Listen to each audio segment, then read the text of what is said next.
Saludos, estimados estudiantes. El día de hoy vamos a hablar sobre análisis de la radiografía panorámica. Luego de haber hecho el análisis facial, el análisis de modelos, compete ahora al análisis radiográfico, complementar información que no se pudiese ver clínicamente.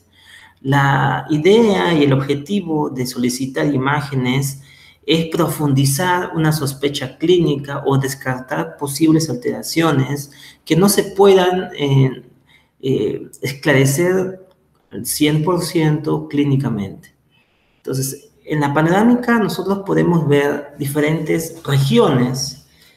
En estas imágenes vamos a poder describir en regiones y más o menos tener una idea de algunas posibles alteraciones y asociándolas siempre con la clínica. La primera región es la nasomaxilar.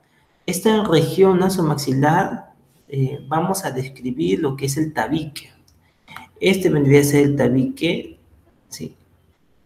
El tabique nasal. Este tabique nasal tiene que estar centrado, pero hay situaciones donde el tabique podría estar desviado. Entonces, esta es la estructura del tabique nasal. El simple hecho de que esté desviado podría comprometer la ventilación aérea, ¿no?, de las fosas nasales. Entonces, hay muchos pacientes que han tenido algún golpe o caída y que el tabique está desviado, ¿sí? Otro reparo anatómico que vamos a evaluar es el cornete inferior. El cornete inferior, ¿sí?, puede estar aumentado de tamaño. A veces la estructura del cornete no solamente pudiese estar alterada la parte ósea, sino también la mucosa. Cuando los pacientes tienen un cuadro inflamatorio, alérgico, la mucosa podría aumentar de tamaño y podría también generar mucha secreción, y eso puede obstruir las vías aéreas. Cuando clínicamente tenemos algún indicador de que tiene un problema respiratorio, podemos sospechar de que tiene adenoides, podemos sospechar de que tiene un tabique desviado o que las fosas nasales no están ventilando bien. Entonces, una de las estructuras que podemos evaluar aquí es el tabique y el cornete inferior, ¿sí? Y lo vamos a describir si el cornete inferior está aumentado de tamaño, vamos a describir si el tabique está desviado o centrado, y vamos a describir también la permeabilidad que tiene en la fosa nasal. Por ejemplo, acá estoy delimitando el tabique y acá estoy delimitando el cornete inferior. Entonces, esta es la ventilación, el espacio libre que tiene para ventilar, y aquí vemos que el espacio está disminuido. Entonces, nosotros podemos describir si el espacio nasal se encuentra, o de la fosa nasal se encuentra disminuida, ¿no? Entonces, podemos deducir, siempre con esa palabra de que aparente disminución o fosa nasal disminuida, ¿no? Con la idea de tratar de asociarlo con la clínica, ¿no? Existe esa probabilidad. Otra región es la región de ATM. En la región de ATM ustedes pueden identificar lo que es la cavidad glenoidea y el cóndilo, ¿sí? Obviamente que esta no es una imagen específica de ATM, pero es un primer nivel de exploración. Si el paciente tuviera alguna alteración significativamente, podría expresarse en una imagen como la panorámica. Por ejemplo, un facetamiento. El facetamiento implica un desgaste o un aplanamiento del cóndilo. Y ese aplanamiento del cóndilo es un signo de algún tipo de desgaste o artrosis o una adaptación a una dinámica mandibular que no es equilibrada.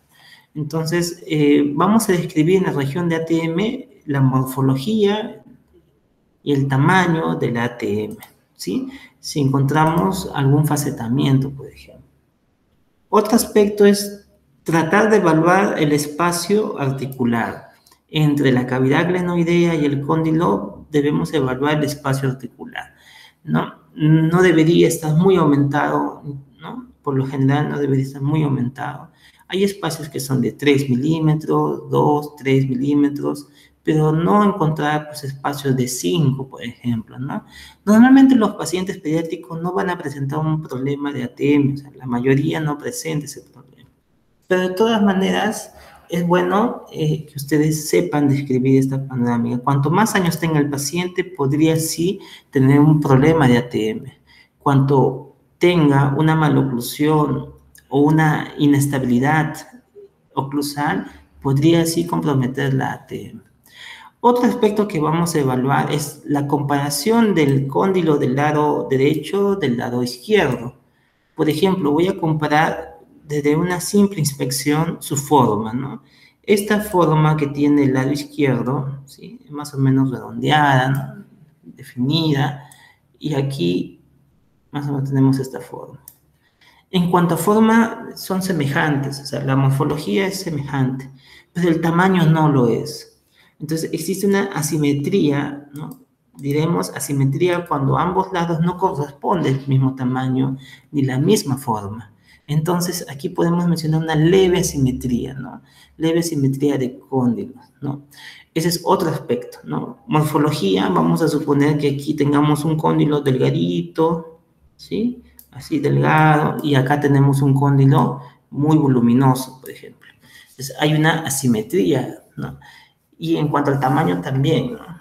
¿Sí? Entonces, eso es lo mínimo que deberíamos describir en la región de ATM. El siguiente aspecto es la región mandibular. La mandíbula comprende la rama, ¿sí? Y comprende también el cuerpo. Para ello necesitamos que la imagen panorámica aparezca todo el cuerpo mandibular, no solo todo el cuerpo mandibular, ¿no? Entonces nosotros podemos describir la altura de la rama, podemos describir la longitud del cuerpo, ¿sí? La longitud del cuerpo. ¿Podemos hacer mediciones? Sí, podemos hacer mediciones, ¿no? Pero esas mediciones no son del todo validadas, ¿no? O no existe un estudio validado para establecer normalidad, ¿no? Entonces aquí tenemos, sí, también la otra rama y evaluar si existe simetría, ¿no? ¿Qué es lo que buscamos? Simetría. Que la altura de la rama de un lado sea igual o semejante al otro lado. Igualmente con el cuerpo. ¿Qué buscamos con el cuerpo? Buscamos que la longitud del lado derecho sea igual al lado izquierdo, ¿sí? Entonces, necesitamos establecer o valorar la altura de rama y la longitud del cuerpo. Existe también algunas líneas que podrían ayudar. Por ejemplo, el punto más posterior superior, ¿sí?, del cóndilo se llama condilion. Y el punto más cóncavo delante del ángulo mandibular, del ángulo goniaco, esto vendría a ser el ángulo, la parte más cóncava se llama antegonion. Antegonion, ¿sí? El punto medio entre la parte de la rama y el cuerpo mandibular, o sea, la bisectriz, si trazamos una línea que pase por la parte posterior de la rama y otra línea que pase por el borde inferior de la mandíbula, estas dos líneas se entrecruzan y la bisectriz nos determina el punto gonion, ¿sí? Entonces tenemos el gonion y el antegonion, ¿sí? Entonces yo puedo trazar la línea condilion antegonion para valorar esta longitud o esta altura, ¿no? Y compararla con el otro lado, ¿sí? Puedo comparar con este lado, ¿no? ¿Sí? Entonces, es una manera. La otra manera también para medir, digamos, la longitud del cuerpo mandibular es ubicar el punto mentoniano y del punto mentoniano trazar del antegonion al mentoniano o del gonion al mentoniano, ¿sí? Podemos usar gonion mentoniano o antegonion mentoniano. Entonces, son medidas que se podrían hacer para comparar la simetría que tiene el lado derecho del lado izquierdo. Otra región es la región dentaria. Aquí vamos a evaluar, por ejemplo, la cronología de la formación dentaria.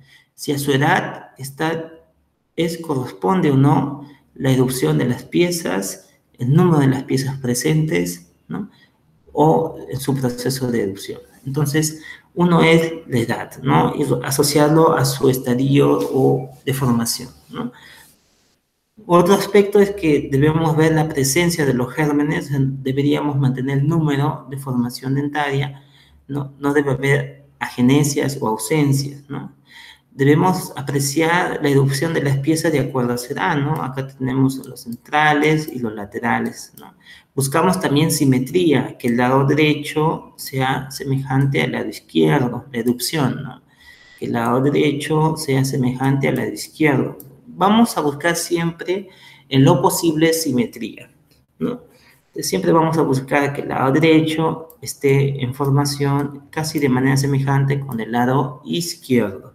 También vamos a encontrar o vamos a evaluar algunas alteraciones posibles, como la falta de espacio. Miren acá, este incisivo está girado, ¿no? Si yo proyecto este canino, saldrá por este espacio, acá está el premolar y acá está el lateral. Entonces, evaluar si el espacio que tiene para erupcionar es el adecuado o no, ¿sí? Podemos hacer mención de una discrepancia intraalveolar, una discrepancia apical también, ¿no? Apical porque se encuentra en la parte profunda, ¿no? A nivel de ápices. No se expresa todavía clínicamente, pero hay ese potencial. Acuérdense que en el análisis de modelos habíamos hablado sobre los espacios fisiológicos y los espacios primates que compensaban el ancho mesiodistal de los incisivos permanentes. Bueno, ustedes pueden ver aquí que los incisivos están erupcionando, pero con cierto grado o cierta falta de espacio. Entonces, a eso le llamamos riesgo incisivo, ¿no? Entonces, tenemos aquí una discrepancia anterior, ¿no? ¿Sí? Para el canino también, miren este premolar y este lateral, ¿no? Tenemos aquí una discrepancia intraalveolar, una aparente falta de espacio para la erupción de caninos, ¿sí? Bueno, vamos a también establecer algunas alteraciones, como por ejemplo, si es que encontramos, ¿no? Quiste de erupción, odontomas, supernumerarios, etc. ¿Sí?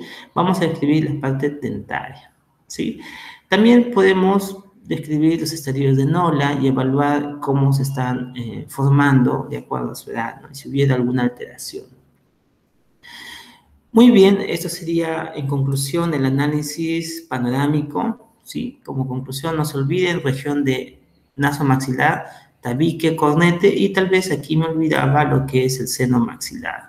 ¿Sí? Podemos evaluar el seno maxilar, su neumatización y la proyección que tiene el piso del seno maxilar sobre la parte dentaria, apical dentaria, ¿no? De las molares, ¿no? Molares y premolares. Si el piso del seno maxilar algunas veces se proyecta hacia abajo y las raíces se proyectan hacia el seno maxilar, ¿no? Hacia el piso del seno maxilar. Entonces también es bueno describir, ¿no? El seno maxilar, si tiene simetría o no. No, a veces hay casos donde un lado se desarrolla más que el otro, ¿no? La otra región de ATM, no se olviden, tamaño y forma del cóndilo, espacio articular, debo comparar el derecho con el izquierdo, ¿no? Y ver si hay simetría o no. La región mandibular, voy a evaluar la rama y el cuerpo mandibular, voy a comparar derecho y izquierdo, evaluar si tiene el mismo tamaño, si existe o no simetría, ¿no? Igualmente el cuerpo mandibular, si existe o no simetría. Y finalmente la parte dentaria. Muy bien, eso sería todo por hoy, ¿sí? Nos vemos en el siguiente video tutorial, ¿sí? Hasta entonces.